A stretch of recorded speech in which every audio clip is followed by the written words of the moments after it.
que coisa boa e barata. Bom tem bastante, barato mais ainda. As duas juntas que são difíceis.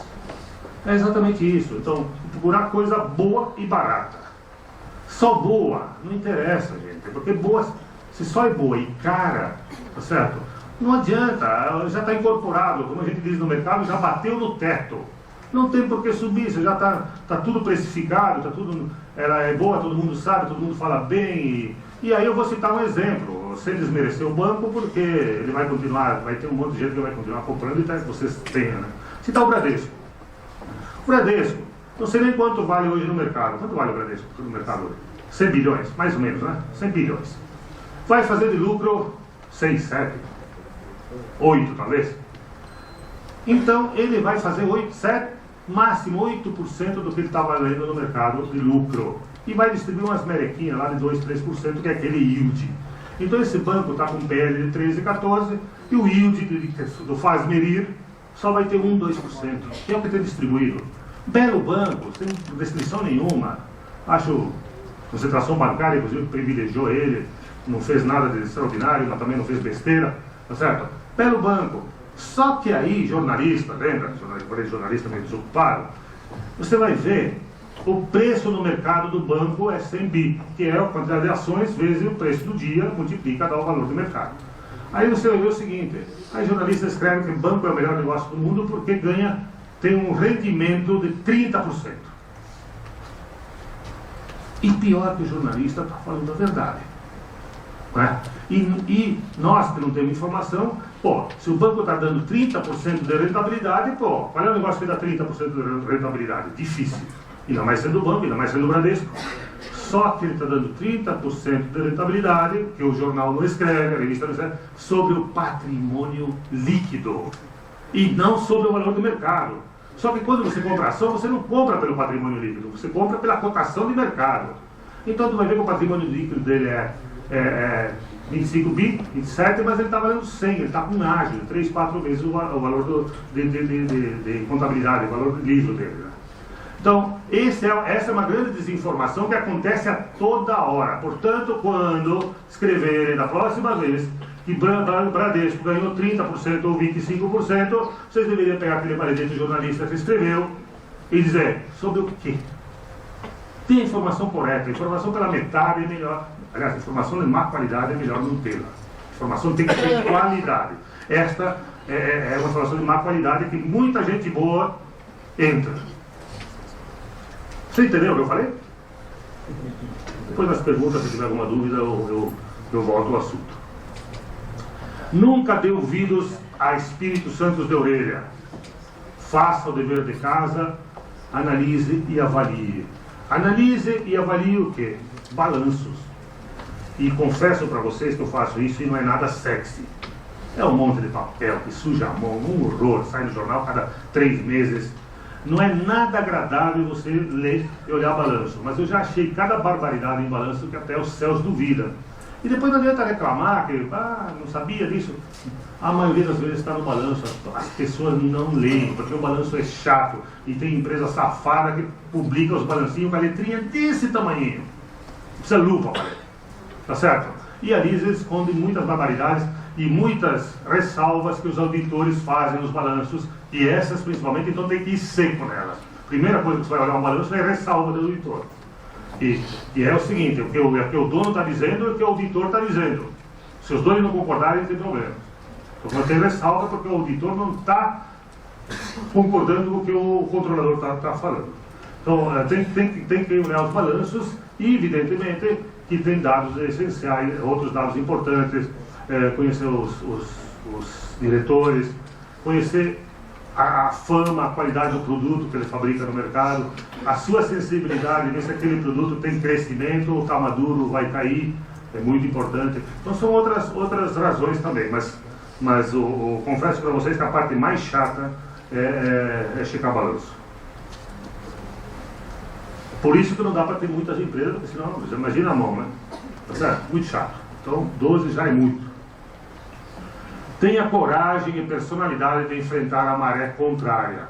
Controle o medo na queda e a ganância na alta. Já comentei isso lá atrás. É um dos mandamentos em que você Na queda, fique quieto, não faça nada, não saque seu dinheiro. Se tiver, tenha coragem e a personalidade suficiente para colocar mais. Mas se não tiver essa coragem, no mínimo não faça nada. Porque o lucro ou o prejuízo só se realiza com a venda. Depois que vendeu, bye bye. E é aquele instante que você mandou fazer. E a ganância era alta, né?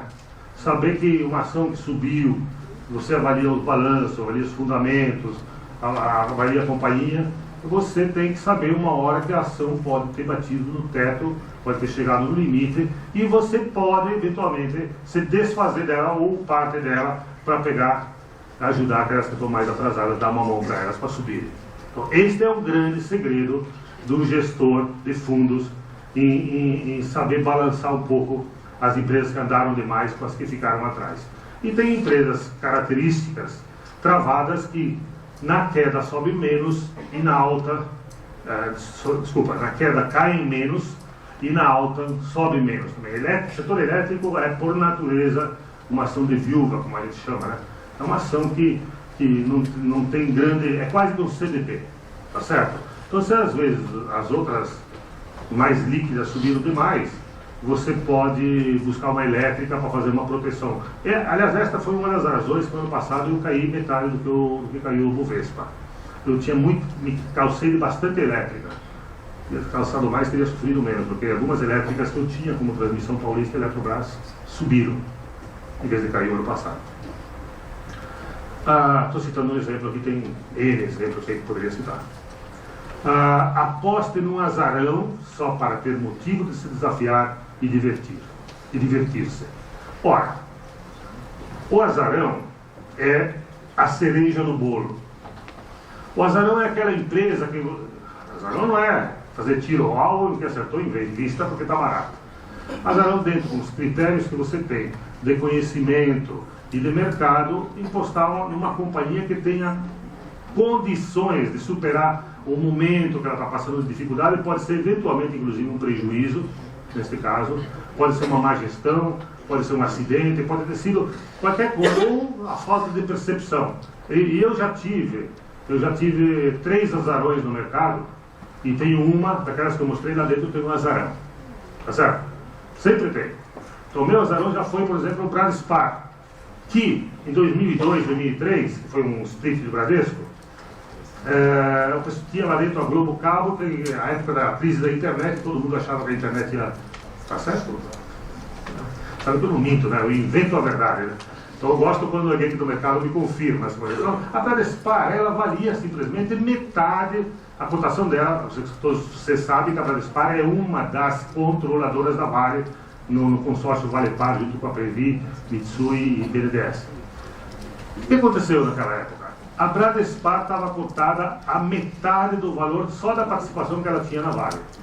Por quê? Porque tinha lá dentro a Globo Cabo e resolveram estraçalhar com as .com, né? E consideraram a Globo Cabo com .com e bateram. Mas quando o mercado resolve bater, gente, vocês não têm ideia, como bate com vontade, né? É uma festa, né? E eu olhei lá dentro e digo, pô, mas só a participação na Vale, tinha inclusive CPFE, mas era a CPFE, a maior companhia privada de energia do Brasil, a mais eficiente inclusive, tá certo? Estava lá dentro, mas em 2002, para piorar, veio o apagão, estava ruim as coisas.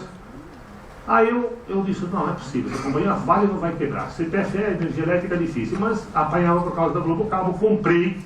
Aí eu peguei em 2005, 2006, 2007, essa empresa subiu 400%, porque além de toda o que a Vale subiu, ela incorporou todo o aumento da Vale, a CPFE voltou a ser uma boa companhia elétrica, jogou fora aquela parte de Globo Cabo, que hoje virou NET, está voltando a ser uma empresa decente, mas na época muito complicada, tá certo? E Scopus deu, tinha lá dentro também, e multiplicou por 4. Então um azarão para mim é um negócio que tem um potencial não de dobrar mais que dobrar, triplicar. Randão, por exemplo, em 2001 fez um grande investimento, aí veio o dólar de 2002 disparou e a dívida explodiu, ela valia no mercado um faturamento mensal, não é um lucro. A Randon valia um faturamento mensal.